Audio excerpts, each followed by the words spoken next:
அங்கவை ராணி என்ன சொல்றாங்க, என் பிள்ளை ரொம்ப ஒல்லியா இருக்கானே அப்படின்னு போட்ட அந்த வீடியோக்கு அதுக்கு நிறைய கமெண்ட்ஸ். நிறைய பேர் என் பிள்ளையும் ஒல்லியா தான் இருக்கான், பேச மாட்டேங்க, நடக்க மாட்டேங்க. சேம் கொஸ்டின்ஸ், கொஞ்சம் கொஞ்சம் வித்தியாசம்.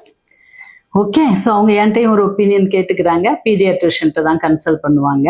அவங்கவுங்களுக்குன்னு ஒரு பீடியாட்ரிஷன் வச்சுக்கிட்டுறது நல்லது. சின்ன குழந்தைகளுக்கு மினிமம் 5 வயசாகிற வரை இந்த பிள்ளைகளை நல்லா புரிந்த, நல்லா தெரிந்த டாக்டர் மாற்றிக்கிட்டே இருக்காதீங்க. ஸோ அப்படி கிட்டத்தட்ட ஒரு ஸ்டேபிள் பீடியாட்ரிஷன் வேணும். ஏன்னா குழந்தைகள் ரொம்ப ரொம்ப முக்கியம். ஓகே, ஸோ இவங்க என்ன சொல்றாங்க, அன்பு வணக்கம் மேடம், தாங்கள் சொன்ன வார்த்தைகள் சத்தியம். பிள்ளைகள் சுறுசுறுப்பாக இருந்தால் போதும். ஒரு எக்ஸ்பீரியன்ஸ்டு லேடி. ஓகே, காமன் சென்ஸ்ல சொல்றாங்க, அவங்க டாக்டர் கிடையாது. அங்கவை ராணி, குழந்தைகளுக்கு முக்கியம் ஆரோக்கியம். தேவையான பதிவு, நன்றிகளும் வாழ்த்துகளும். பாராட்டுகள். இந்த நாள் ஆரோக்கியமான நாள். அனைவருக்கும் அன்புடன். Thank you soulmate. தேங்க்யூ.